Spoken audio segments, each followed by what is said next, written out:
We led tonight at 5 o'clock with Mycoplasma bovis, and we are going back to it. The cattle disease, which does seem to be spreading its tentacles across the country. The preferred option for farmers is still eradication as the government ponders its next step. Interestingly, the government set aside $85 million for eradication culling operations, but the Prime Minister said in Waikato today that much more may be required. 39 farms have now been tested positive for the disease, with the most recent find in Waikato last week. Well, the Prime Minister was there, so was the Minister of Agriculture, to talk to farmers about how Mycoplasma bovis is impacting on them, even farms without it.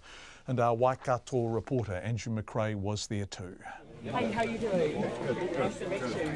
You're from locally as well? Otahonga. Yes. Yeah. Farmers and industry leaders gathered on the Puahoe farm, owned by John and Susan Hayward, not far from Te Awamutu. Jacinda Ardern said she was there to listen. Do we know where it's come from yet? Gosh, you would have heard the same things that it's going around. I think the farming grapevine probably has heard the same thing. Hugh Wallace has been dairy farming in the area for about 22 years.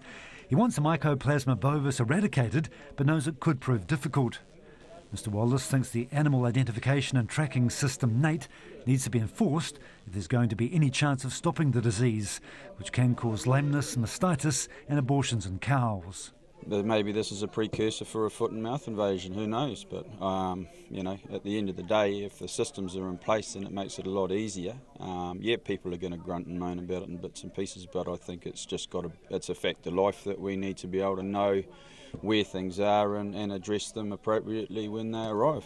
Well, pleased the Prime Minister made the time to visit farmers, Hugh Wallace isn't sure enough's being done to contain and then eradicate Mycoplasma bovis.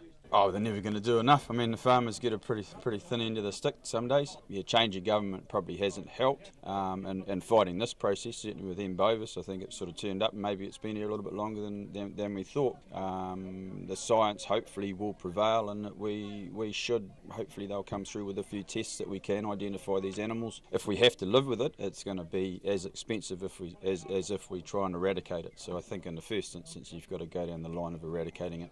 Agriculture Minister Damien O'Connor, who accompanied the Prime Minister to Waikato today, has said the majority of farmers are flouting their NAIT reporting obligations.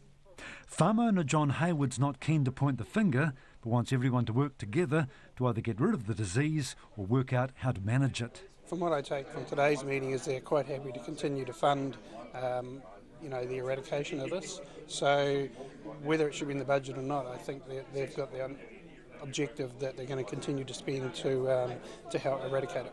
Chris Lewis is the chair of Federated Farmers Dairy Section. He says farmers are learning more about the disease every week. Are farmers happy? No, probably not. But is MPI happy? Probably not. So we're all in this together. It's really difficult. It's really hard to track down. It's really hard to find. There's a lot of resources getting put in there. And I'm sure there's frustrations on both sides. But at the end of the day, we're all got to work together to get rid of it and come up with a good plan to eradicate it. I don't think eradication is going to happen in the next few months.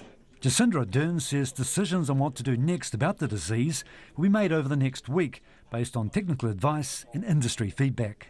It's in everyone's interest that we tackle this head on. The industry has come to the table and said yes, that this will be something that we jointly fund. But at the moment our focus is actually getting a really robust plan on how to deal with it. The Prime Minister says the country is not yet at the point of admitting defeat to Mycoplasma bovis. Keeping in mind, it's only New Zealand and Norway that is free of Mycoplasma bovis. We're in a unique situation, but it does mean there are other countries we can learn from their success and failure, but we need to come up with a plan that's unique to New Zealand's situation. Damien O'Connor has admitted a police investigation into how the disease got into this country is underway.